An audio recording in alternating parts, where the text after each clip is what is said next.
All right. Let's see. Because I want to have the chat going. There we go.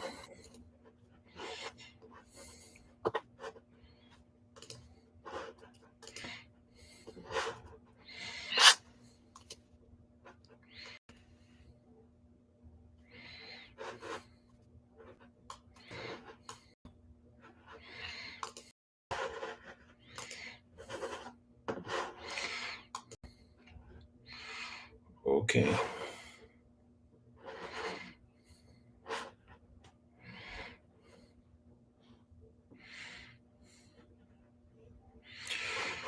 Okay, that's good for everybody. Hello and welcome. Thank you for being here. Oh, let's wait. Let's see. Let's give a little 5 minutes to see everybody joining. Um,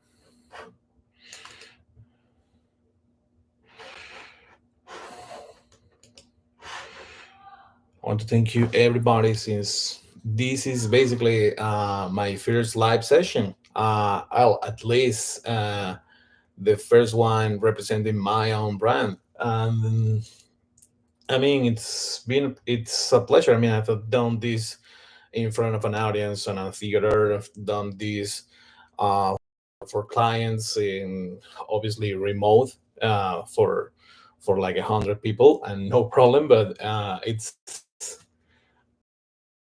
to be here with you guys. Yeah, I mean, I'm a little nervous. Obviously, this is the first time, and to begin this journey as a content creator, and to share this journey with you while I try to join and help you with your journey.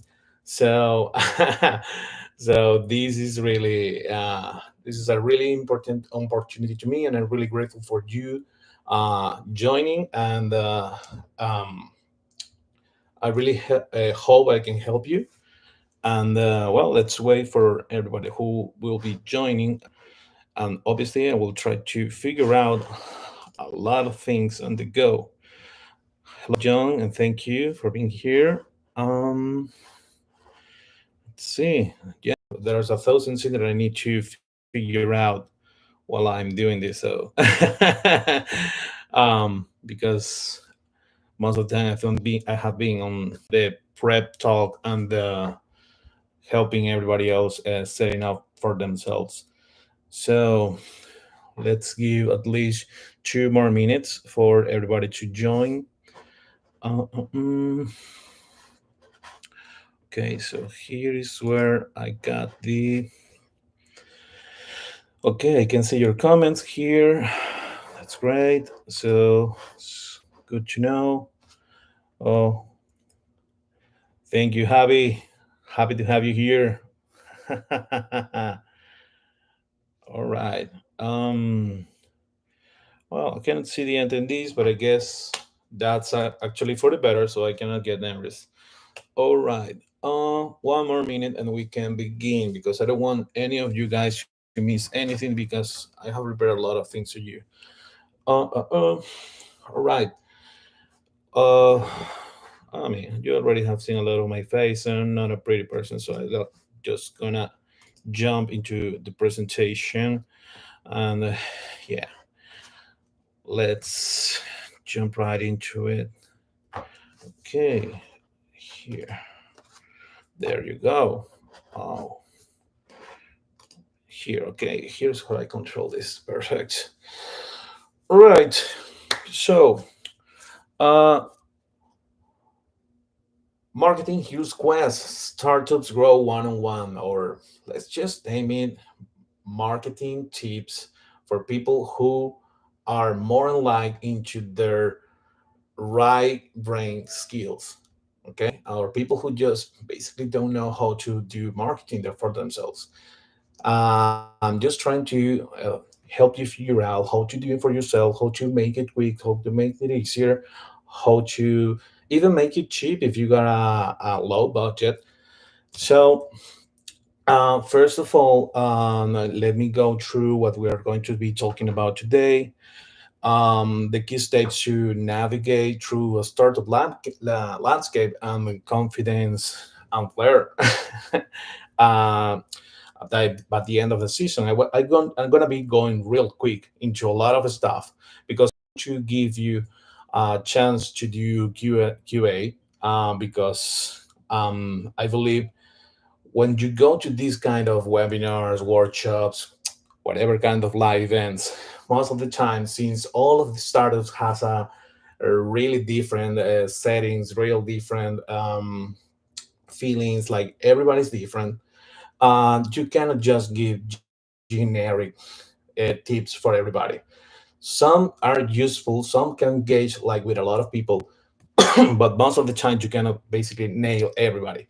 And since this is a small audience, I just want to give you the chance to actually like tell me, and if you wanted to reach out and start writing, um, and you want to focus on one of the things or one of the slides or one of the tips that I give you, and by the end you have questions about that, just write really quick, what is your startup about and what is the problem you have, and what is it that you want to know about that topic, about that part of the presentation, or if you want to know about something really different, or just DM it through LinkedIn. Everything works. So I just want you to get the most out of this. All right. So problem statements. This is really, really, really important.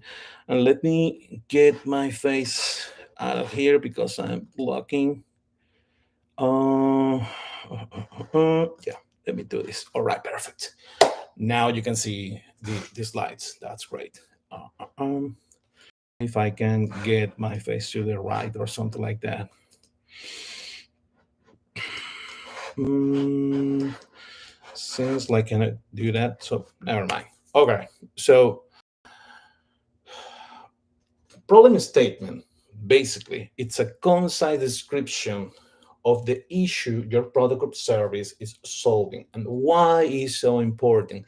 Why do any accelerator or any workshop or any advisor tells you need to figure this out? Because even though it seems like real theoretical, it seems like you're just doing for academic purpose, it seems like you're just the, doing for the work, the homework, because when you do this, you actually are trying to build. Okay, um, every great hero starts with a clear mission. For startups, the missions we get with a problem statement. So, what you need to figure out is first, who is facing your problem? Who is your target audience? We will jump at the end. I have a real special bonus track, a real special tip for you. So wait until the end because I'm going to make you real easy for you how to help you find your audience. But right now, if you already found your audience or you think that's your audience, great. But you need to figure out that can you sell, but you also need to know who you can't sell your solution. The second thing, it's the problem itself. You need to find a pain point, but you need to find an actual big pain point. It cannot be something that is a nice to have, because nobody's going to invest in a nice to have. If you want to build nice to have things, you go out and sell on Amazon, do drop shipping, do that kind of stuff. But if you're working on innovation, on tech, on startups, that's not the path. You need to focus on the real problems, the issues that people are desperately trying to solve. Okay, that's your main focus right now. Second thing, third thing is how often does it happen? And this is really important because this is going to give you the scope. If it's a real big problem, but it only happens every 10 years, uh, it is important, but it's not urgent. Uh, I mean, it's like the difference between having a catastrophic event like a meteor falling from the space into the air. It happens like a big meteor big enough to clear humankind. That only happens every thousands of millions of years.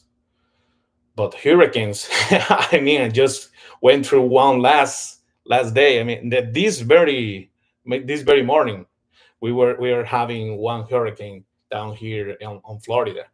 So this is really important. The timing, like how often the problem occurs, because it's going to stick in the mind of the people you're trying to frame the problem.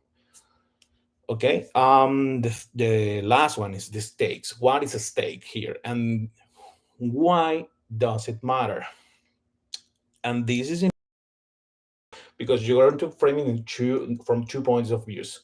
One is the consequences of lefting unsolved, and the other one is the consequences of solving it, like the economical consequences for the investors, like the benefit for the people who gets the value out of it, like not the economical value, but the people who gets benefit, like relief, something like that. We talked about pain points. We also need to talk about pain relief. Okay. And if you're talking, for example, if you got a partner who is a university, you also get academic benefit, because basically science is evolving through your solution. That's another kind of benefit. There's a thousand ways to get benefit out of solving a problem. So the most important thing I tell clients is problem statement needs to be think out loud, to talk to everybody. You know, when you're doing a startup, it's difficult to set a problem statement, because sometimes you're talking to an investor, sometimes you're talking to a partner, a potential partner, sometimes you're talking to your customers, sometimes you're talking to free users, sometimes you're talking to internally to the people you want to hire, sometimes you're talking to a potential co-founder, like someone you want to make them jump in. You need to convince them.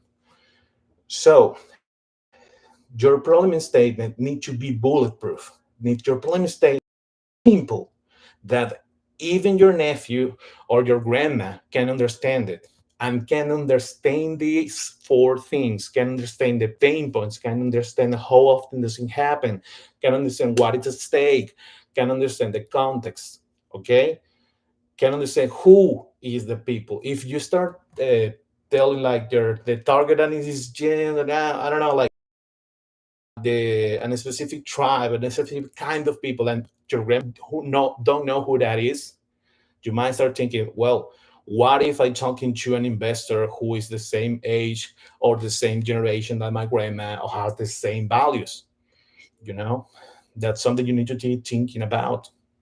Um, uh, it needs to be that simple, and it needs to be so easy to understand that it works for all of these people you need to talk to. Remember, marketing is all about communication. It's about communication to the outside and communication to the inside. Communication, like the brand that you build for the people who is looking at your organization, to your company, and internal for the culture you build for your employees, for your partners, for your co-founders.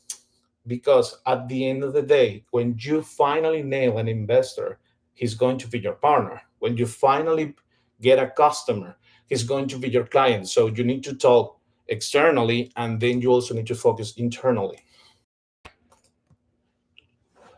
Okay, I'm going to make it this faster because I know the clock is ticking. Okay, value proposition. This is a simple way to do it. Like, I'm trying to make it as simple to you, because do I state, like,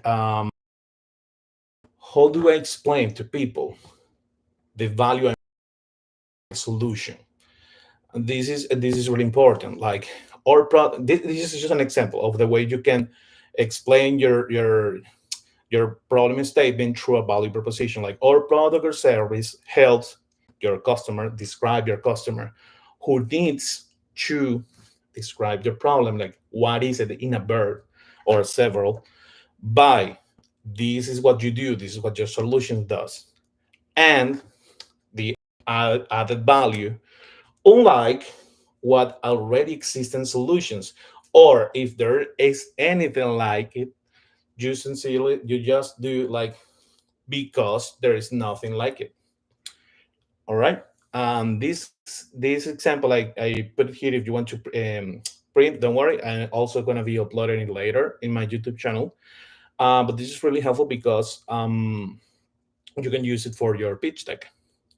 All right. Next thing, and this is really really important. I always focus on validating assumptions. The main problem early stage startup has is they think their ideas are great, and they might be, but they are assumptions until you prove them wrong, until you have the data to back it up.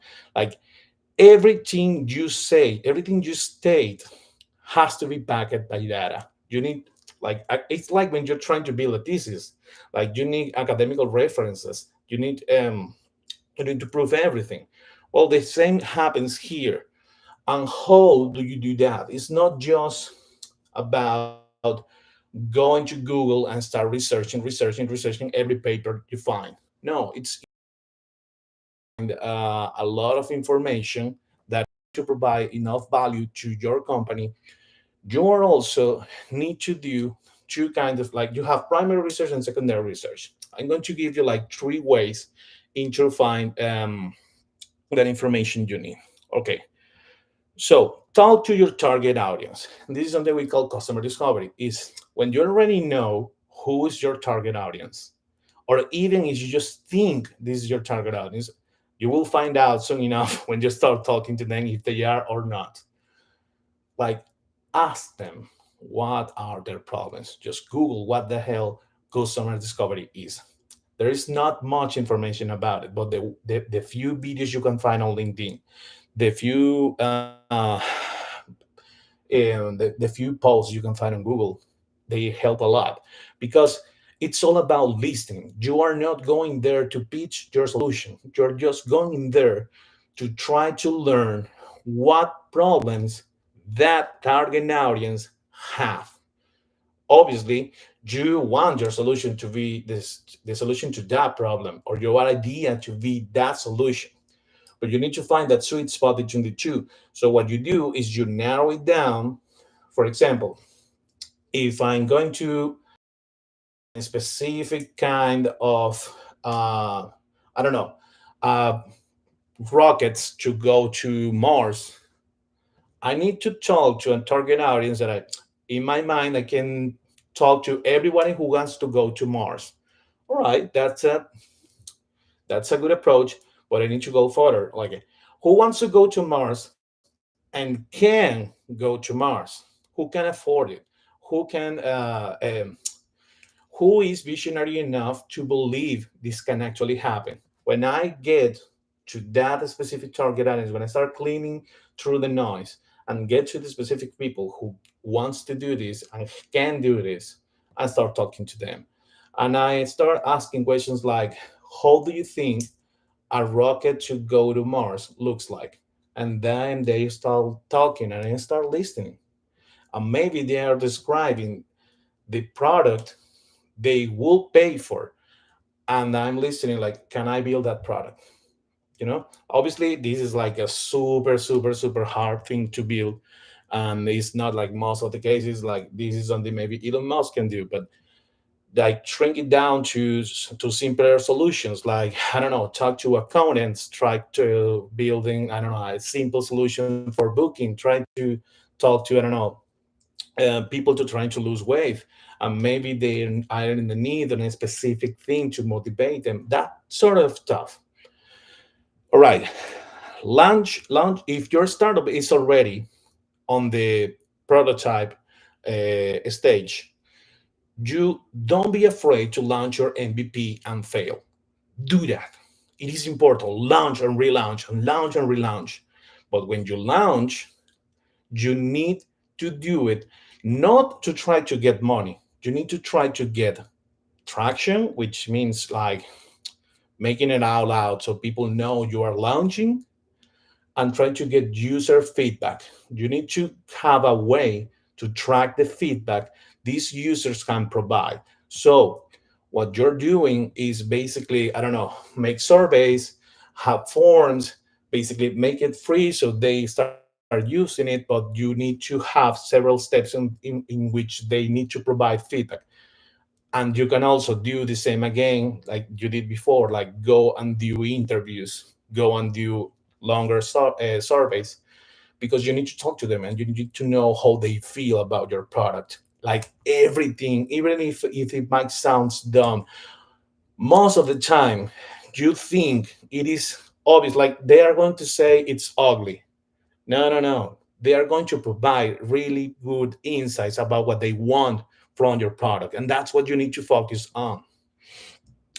A/B testing with data capture. This is really important too. When you launch, you will always get assumptions, and most of the time, you will have like different ways into solving the same problems, like with and narrowing down into specific features. So when you're not sure which one is the best, just launch both. Present one solution to a specific audience, one solution, another solution to the same audience, just divided by two, or by three, or by four, depending on the amount of solutions you got. But you need to capture that data. You need to use proper tools for that. And there is uh, you will be able to find that out on Google. Basically, it's an easy research. If you don't know any, basically just use GTM, Google Analytics, Google Optimize. Depending on the product you have, you will need something different certificate, I don't know, on AWS or something like that, to actually make it better if it's software. If it's something more personal or something more like hardware, you probably just need to build several solutions and provide it to several different people. But A/B testing is about this. You basically build similar yet different stuff that people try at the same time. And basically, you do an experiment where you have a hypothesis, and then you prove your assumption, which one is better. At the end, you basically check the data. They take decisions based on data. And a really important question you need to ask yourself is, what's the riskiest assumption you have in your current strategy? Okay. And how can you test it quickly and the most cost efficiently? Okay. You can use AI to leverage this. You can basically put in all your assumptions, and basically, I don't know, like setting a score and different levels of risk for each of those assumptions, and basically try to find a way um, to test each and every of those hypotheses. All right, let's move to next thing. Creating a pitch deck. I'm gonna be honest. Everybody wants to build a pitch deck. Everybody wants to start pitching, go to pitch events. They want to go through the accelerators. They want to be in front of VCs. They want to be in front of investors, and they think just a pretty pitch deck it's going to get that. Um, Let me be real honest. It's not about how pretty it is. It doesn't really matter. It can be as ugly as it needs to be. It can look just like the things you used to do on university, on college. Doesn't really matter. What's important is easy to understand you are trying to explain. Remember, it's all about communication. But I got a few tips for you. Understand who you are dealing with and what language do they speak. All right. Um, all the data that you capture from your market research, from your technical research, and from the validation you got, you need to know who you're talking to. Are you talking to technical people? Are you talking to sales people? Are you talking to marketing people? Are you talking to, I don't know, to emotional people? Are Who is in front of you? You need to know that, because that's the language in which you need to write your no. That's the language, but you also need to use your tongue. Okay, it's really important. If you don't know how to write a pitch deck, you can use ChatGPT, of course, but always set your tone. Like train the model to use your own tone, so it feels natural. Okay, but you need to know who you're dealing with, because if you go to a person who's really emotional, like to pitch to an NGO, people who are in the healthcare and they really care about emotions and that sort of stuff, and you're just talking about profit, return of investment, and like all the important financial data, maybe you are missing something, because they are not going to hear you, because maybe they only want to know, like, how are you helping these people deal with their problems. The other way around, if you have let's say you're building AI to have predictions in emotional distress, and you're just talking about how pretty it looks, and you're just talking about how emotions are really important to people who are just looking at Excel sheets all the day, who people who are just looking at code because they are primarily focused on engineering, on the tech, you are missing the point again. Okay, so that's really important. um, the other thing that you need to figure out is what's your goal. Like, you go um, to an investor, to an investor, probably you're not getting money right away. So, do you really want to talk about money right now, or you just want to introduce yourself? And do you want to compete against another startup? Do you want to, I don't know, just raise brand awareness? Do you just want to win a competition?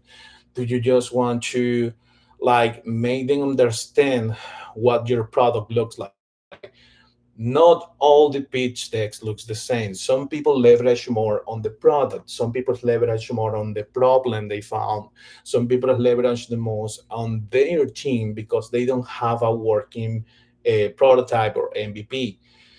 So investors understand and invest on what it's more important to them. So sometimes it's a team, sometimes it's a problem, sometimes it's the technology.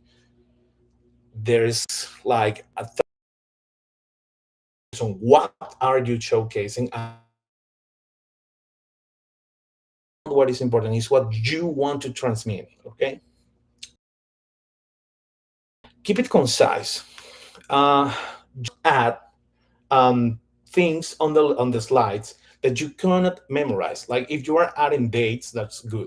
If you're adding metrics, that's really good. If you're anything that you just cannot get in your head really easy. For example, what I do is just set the slide for like the order of anything I want to do, and like the key. All right, don't forget to mention this. Don't forget to talk about this. And the big important things is where I want you to focus. And then obviously add some design to make it a little more engaging. And this is really important because you need to engage verbally. Like, the slides are just helping you. They should not be some. You don't want people to be reading the slides where they should be listening to you. And this is really funny because I wanted to be in front of you while doing this. So maybe I can. Yeah, perfect. Let me like this.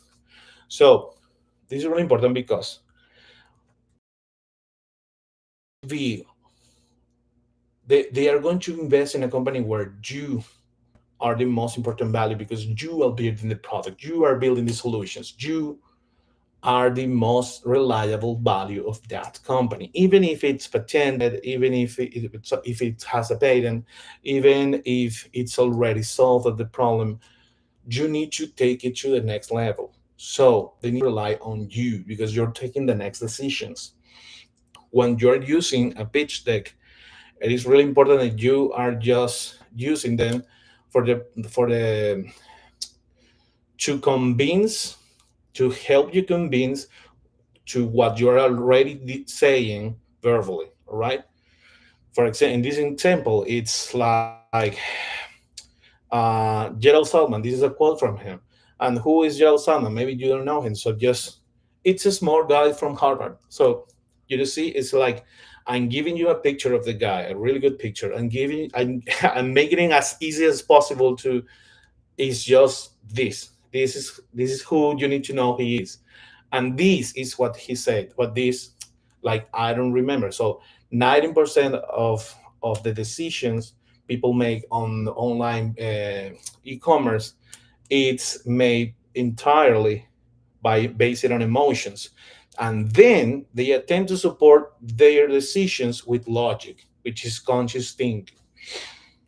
All right, let's move to the next. Growth hacks for early stage startups. Okay, this is where it gets a little more interesting.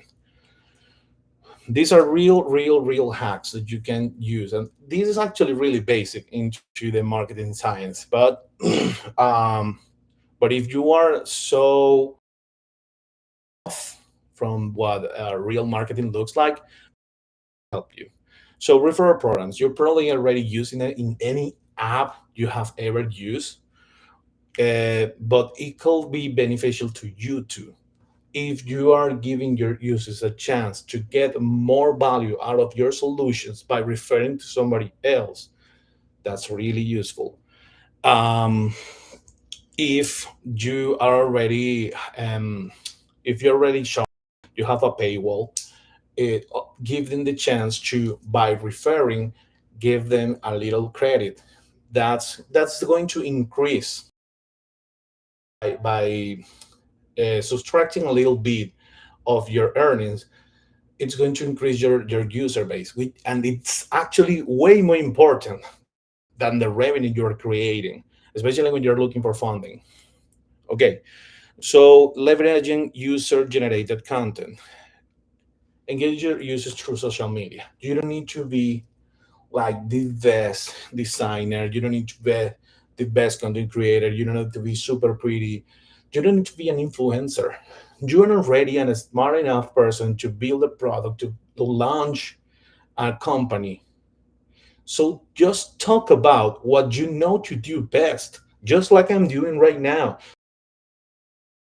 Just create conversations about it. Just share knowledge. Obviously, you're not sharing your intellectual property, but you are sharing knowledge, and that's creating conversation. That gives you traction because more people is going to get to know you. And when you're actually in ads, that's going to be way more efficient. But when you're not wasting money on ads because that you're not on that moment, just generating content is good enough, and you don't need to be like super graphical about it. There are social media where you can just be writing or using just a blog post. If you want to be a little less visual, you can use Reddit, you can use Discord. There is so many ways and so many places when you don't need to be so graphical. You don't need to use video. For example, you could go to X, former Twitter, and you just can start typing. That's good enough. Um, Partnerships. Most of the people don't even think about just doing partnerships with other startups that are complementary solutions to yours, because you cannot solve like everything. All right, if you are replacing for example, AI is replacing a lot of jobs. Yeah, it's, I mean, but those people need to train these models to actually make them better. So instead of just causing fear by telling them, like, for example, I don't know, developers are going to be replaced by AI. No, just bring your a developer and tell them, I'm going to help me um, jump in.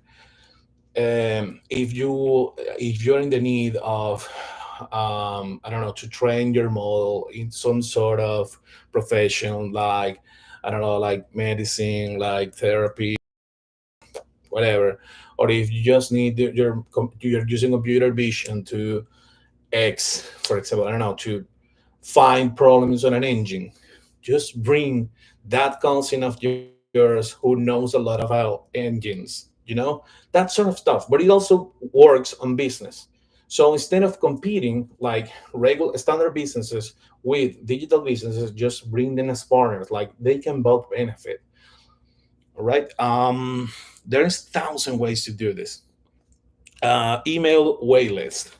This is also really important when you are not ready to launch, but your idea is you have found a really good pain point. Just talk about that pain point, create hype, like just say, we have solved this. Um, Add in your website, on your landing page, and however you build, even if you're using Wix, HubSpot, or whatever you're using, even LinkedIn page or whatever you're using to talk about and to communicate about your idea. Find a way to create a form handler, to create a mailing list where people can just sign in to know when your product is ready. This is really important. Remember, I talked about data capture. This is the way you basically create a database. You can tell your investors, like, I got 1,000 people waiting for this product to be launched. And how do you say that? Because I have all these people who have stated they want to know when the product is launched. All right. You probably have seen on so many apps, especially on the phone. You, but just by using the app, you get extra credits. Um, you get more and more and more ways to use the app. You get like the same use allows you to discover more and more on how to use and how to get the most out of it. Think your solution, your product, to have a workflow to streamline this product led growth, right? And obviously add free trials, freemium models, and viral loops to get people engaged, to make people keep growing your use database. That's really important, and investors focus on that a lot to get you and to trust in your just think right now, like which part of your company, of your startup, you need to grow the most. Like not everything is about money, right? Not everything is about like revenue. Most of the time you will find out that you need to grow feedback, that you need to grow on user database, that you need to grow on brand awareness, that you need to grow traction, because it's so people don't want to trust in something that just came out of the blue. Like, where is your traction? Where's your history? How do I know you exist for over 3 months, for over 1 year, for over 3 years? How can I see that if I'm not in front of you? Okay. Um, so that's really important. Like all of those ways can be growth. All right, some marketing tactics. This is really important. Content. Content is the not the easiest, but the simplest, because you don't need almost anything to start doing it. You just need to basically put your ideas in a piece of paper, in your phone, everywhere, and just start typing down, and then find what feels more like you. Find your tone. And if you don't like to be in front of a camera, then just don't go on camera. If you prefer to be typing down, okay, go and find a channel like a blog. If you like longer text, if you're not good at summarizing, go for blog. If you are really good at summarizing and you just want to share really short ideas but you want to do in bulk, go to Twitter, go to X. If you just like to be like super techy, if you like to just engage in anywhere, just go to Reddit. If you just like to, I don't know, like to be real graphical and to be on trendy, go to Instagram. If you like to use videos, you also can use Instagram or YouTube.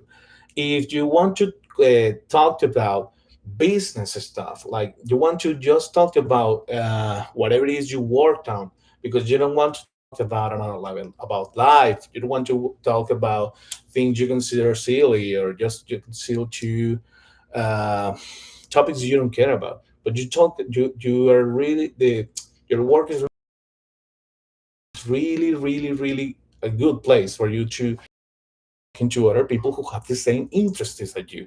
So find your tone, find your channel, and find what you want to talk about. Okay, do it yourself, public relations and press. Don't wait for press to find you. And this applies the same for VCs if you are on a later stage. So both press and investors, they are working to get to people like you. So make it easier for them. Have a page. If you cannot build a website, build a Wix. If you cannot build uh, even a Wix because you don't have enough content, just build a landing page with Hotspot or build a page in LinkedIn. Build somewhere people can find information about you, because people who basically work their ass off to start writing about anything because that's their jobs, and they need to write and write and write and write, they are left without content. They are left without the ideas, and you just pass by and you are interesting. They will write about you, so you can start outreach and tell them. And if you don't know how to do this, you don't know how to do cold outreach, just use ChatGPT. Remember, set your tone and explain who you are, what is your company about, and then ask it to help you to write a cold outreach to talk to the press, to talk to whatever, to public relations, to talk to other business, to talk to events because you want to be there, to talk to I don't know, organizations, because that way you will get more relations, you can start networking, and you will leverage more and more relations, which will be benefit you a lot. Earn the relations, and because of networking, you will understand what community is for. But you can also build communities of your own and you'll understand it if you follow any content creator on, I don't know, on YouTube. You will see they have their communities. Why is this? Because it's the way to have people who is interested in your product, and you basically have them just by yourself to start talking to them about your solution. You most of the time think like, oh no, who is going to be following me? Oh, come on.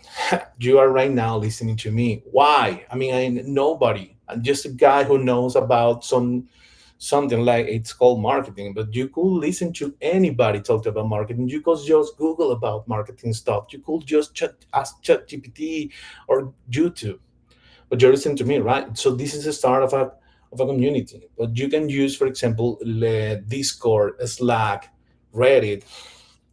Go to Reddit and search for anything you like. For example, I like, I don't know, Warhammer 40k, and I can find in Reddit Warhammer 40k in Argentina, in Miami, in specifically groups about how to paint the miniatures, how to play video games, like people who just focus on a specific about the game. That's communities, and we laugh a lot and we share knowledge. And you can do the same on business, because if you go, you will find people talking about business, like everything I don't know. And I go to Reddit, and like I don't know, yesterday I was wondering about if an app worked, and then just went to Reddit and basically read the reviews, and people were crushing that app, and I just didn't buy it. That's what is really interesting. So if you're building an app, careful with the Reddit comments. All right. Q&A. Anybody has any questions? Uh, let's see. I'm jumping in the comment section. Let me see if there is any questions. All right. What would a pitch deck look like? Okay, so a basic pitch deck, most of the time, uh, looks really similar to what you're looking at. It has a, a cover, then it has an introduction. The cover is just to sit there for when you are walking in the room, right? You're just waiting for everybody to sit down, to, I don't know, to grab their coffees, whatever. So then you jump into introduction, introduce yourself, introduce the company, and then you jump, most of the time, again, it depends on everybody, but you jump into the problem. Okay, uh, the core issues you're solving, and you jump from there to the solution. Again, you just need to, for example, you use one of the templates you will find in this presentation, or in any presentation. You will find templates on the internet for pitch decks, but they will have like 1,000, I don't know, not 1,000, but at least, I don't know, 20 to 40 slides. You don't need to use all of them. You could use like top 10, at most, and that's if you want to go long. But remember, you need to capture the attention as quickly as possible, because they don't want to be sitting in there listening to you for 20 minutes. They want to be there listening you, and if they are interested, then they will start asking questions, and then you can go. So a quick trick is to have your final, like, thank you slide, like the end of the slides, and after that you can end up in there. But you, all the other information, you are not sure if you should have it, but you will, just in case, need to have it in there. You just put them uh, after that one. So if they ask you something and it is in those slides, you just keep moving forward. You know, but if they don't ask you any of that, you just end the presentation in there. So back, it starts with the cover, then the introduction, then the problem, the problem, and then what are you doing? Then market opportunity. Like, it shows you already study the market, and why it is an opportunity. Like, why do you need to it is, should this person be interested in investing in this? Okay, so traction. Traction is really important. It's like that place where you explain your plan, and like the roadmap, but it is important to also explain where you come from. Don't just go to what's next, also explain what you have already accomplished. So both, like what you already accomplished and will you will go next. You can also add the business model. This is really important if you are talking to investors, like how are you going to make money? Okay, the market opportunities, when you talk, and I mentioned in the previous slide, like, just about the opportunity, but then you need to talk about take advantage of that opportunity, and that's where the business Then you can, if needed, talk about the product. In the introduction, I mentioned you talked about yourself, you can talk about your co-founder and the company itself, but in the team section is where you talk about like how big your team is. If there is this just the two of you, in this, you can skip this one. But if you have a really good resume, don't miss this one, because as I mentioned, your team is your most important um, value in your company. You are the minds behind the solution. You are the ones who found the problem. You are what's basically running the show. So don't take it for granted. Don't, it's like, oh no, I'm too shy, I don't want to talk about me. No, they are there to talk about you, because what something investors know, but most startup founders don't want to realize, is that your solution will probably end up looking like way different to what you envision. It probably is going to pivot, it's probably going to change, it's probably going to evolve. It doesn't really matter. That's why the problem is solution, because you need to find a problem that it's really important to solve. It doesn't matter the solution, because the solution is going to change along the way, because you will find better solutions, because you will find that people doesn't want to invest, or maybe you will find that your solution is not feasible. Doesn't matter, your solution is going to change. I can promise you that it's going to change. So you are not going to change, you should not change. So it's really important to talk about your team. And the then it's really important to talk about um, what any other things that you can bring to the table. For example, um, like if you have relations to a university, if you have relations to other business, if you have relations to I don't know, organizations, if you have whatever, that really helpful, because the investors will understand that you have a, if you already got users, if you already have a community, if you already have Instagram on in any platform, it's really useful. If your company is already big enough, like you already got over 10 employees, even if they are interns, it shows that you're already a leader. So that's something that you show. Then you go for the ask, and this is the one that uh, make people tremble. Again, it could look really different to different people. Like, I mean, if you're talking to investors, it's how much money are you asking. If you're talking to a partner, it is the proposition. Like, this is what I said, and this is what I want. If you're talking to a co-founder, if you're talking to someone you want to join the team, it's like, all right, it's like when you're offering a job, the proposal. If I don't know, it's basically that. It's the ask. What are you looking for? And what they will get in return. And then you just do that final slide with the thank you. Thank you for your time. Thank you. Don't forget to add all your channels. Like if you got social media, put it in there. If you got a website, put it in there. It doesn't matter if you don't have a domain. If you just got a LinkedIn page, put it in there.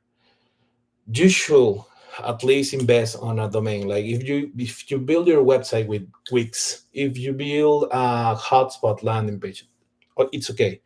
But if you want to look more professional, invest a little money in having a how do you get it? Um,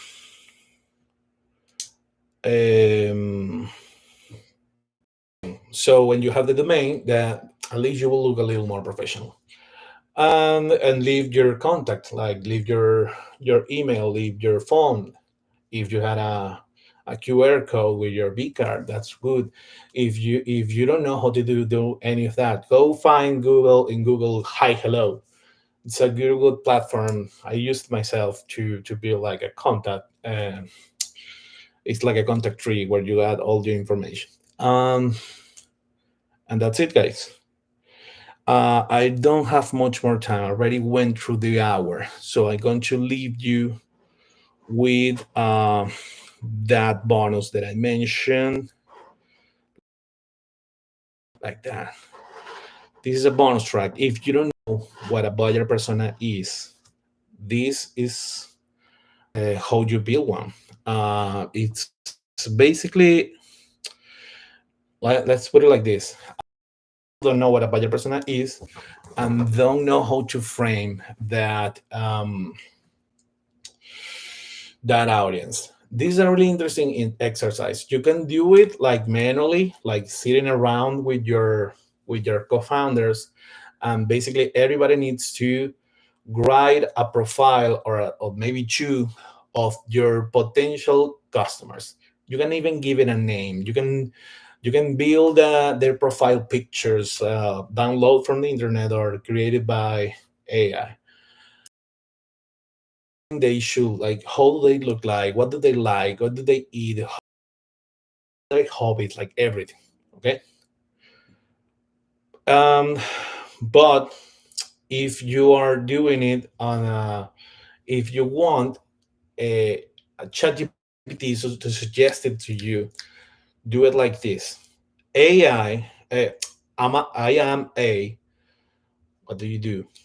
For example, you are the founder, you are an engineer, you are a marketing person, you are what you are, working in, just playing your market, I don't know, robotics, SaaS, uh, uh, whatever, and the health industry, ed tech, whatever. I am passionate about, like, I don't know, helping people with X problem. I'm passionate about sports industries or e-sports industry. I'm passionate about fixing the alignment problem in AI, fixing, I don't know, global warming problem, whatever is that you are passionate about.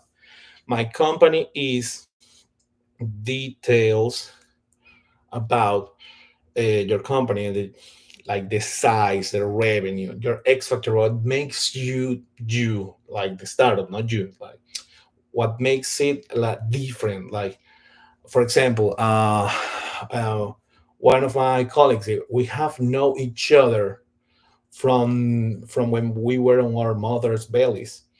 That's one of my partners' history with me. Like, we know each other from our entire lives. Like, from the day we were born, we were sharing, like, I don't know how you call that, but when you're on those cradles on the hospital, we were next to each other. So we have been friends for our entire life, and now we're partners. Okay, so that's part of our X factor, and obviously we got a lot of more in common. Like, we play video games together, we grew up together. We, I don't know, X factor. You define that, and then ask it, help me write a buyer persona, and then you contrast. Like, if you do it manually, you can it's funny because you contrast with your co-founders or with your colleagues or partners. Like, you will see that everybody might think differently than yours. And if you do this exercise with ChatGPT, you will find out, like, hey, maybe it's not what I thought it will be. Maybe you thought I will be selling to Gen Z, and maybe actually millennials are better. If you're still trying to understand what ChatGPT is suggesting this specific buyer persona, ask why.